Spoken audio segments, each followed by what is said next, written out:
Man, picture this. You're buried up to your elbows in engine grease at 2 a.m. Stars punching through the black sky like spent shell casings, and your '88 Silverado just hauled a busted hay baler 20 miles home without so much as a hiccup. Now imagine telling that tale to some slick kid with a 2025 rig that's already whining about a glitchy screen after 10,000 miles. Yeah, that's the gut-punch-it, old-school Chevys that laugh in the face of today's plastic-crapped wonders. Built with bones that don't quit.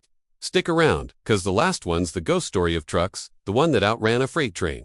You ain't heard nothing yet. Hey, if you're here on Gearhead Garage, you know we ain't about polished press kits or factory fluff.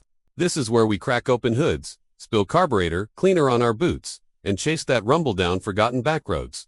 I'm your host, Rusty, same guy who's nursed a 72 C10 through 3 cross-country hauls and still cries when a small block purrs just right. Tonight, we're peeling back the myth that newer means tougher. Nah, these 8 Silverados, they're the survivors, the ones that make 2025 look like a showroom princess with daddy issues. Let's roll.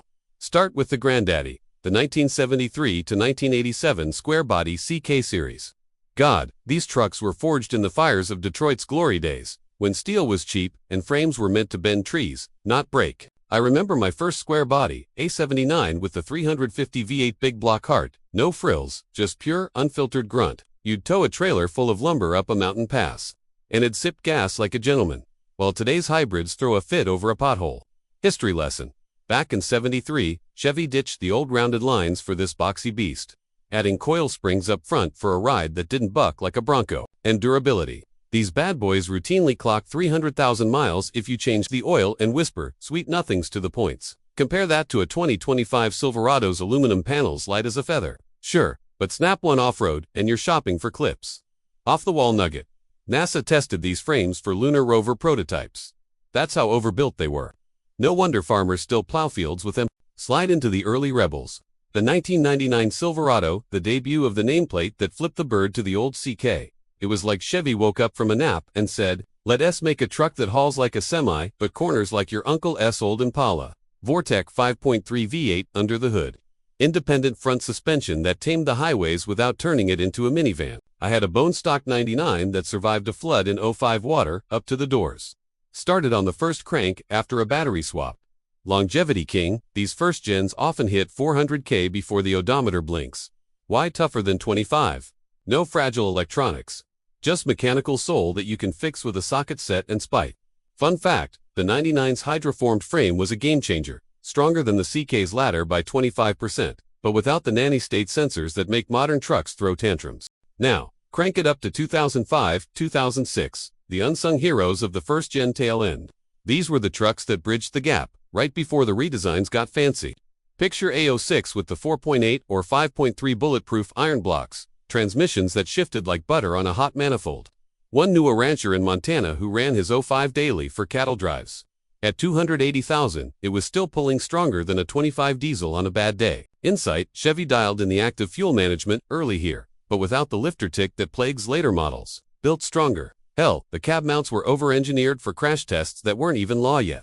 Surprise, these years had 0 major recalls. Unlike the 25's infotainment gremlins, it's like comparing a cast-iron skillet to a non-stick paneled one's, scarred but unbreakable. Fast forward to the second-gen sweet spot, 2007, the year Chevy said, redesign. More like revolution, all-new body, stiffer frame, and that 6.0 Vortec that could idle through an earthquake. My buddy's '07 has 350,000 on the clock, original tranny, and it's towed everything from RVs to rogue horses. Compared to 2025's turbo pretenders, this V8 breathes fire without the computer babysitter. History Byte.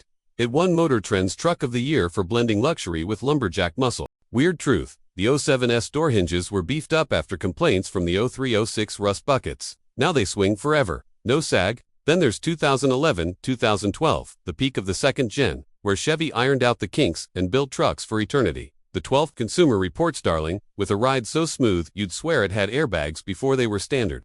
5.3 Ecotec 3 precursor here, but simpler, no AFM headaches. I restored 11 last summer, frame like new granite. Hauled my motorhome cross-state without a sweat. Outlasting 25. These have steel beds that don't dent like foil, and engines that sip 16 mpg unloaded. Nugget, the 12's Rakandon pinion steering was borrowed from sports cars, making it handle like a dream, while today's adaptive setups glitch in the rain. Don't sleep on 2018, the last gasp of the third gen before the aluminum apocalypse. It was Chevy's apology for the 2014-17 Lemons, with a refreshed 5.3 that fixed the lifter collapses. My neighbor's 18 has 200,000, still towing 1 OK pounds like it's nothing. Stronger build.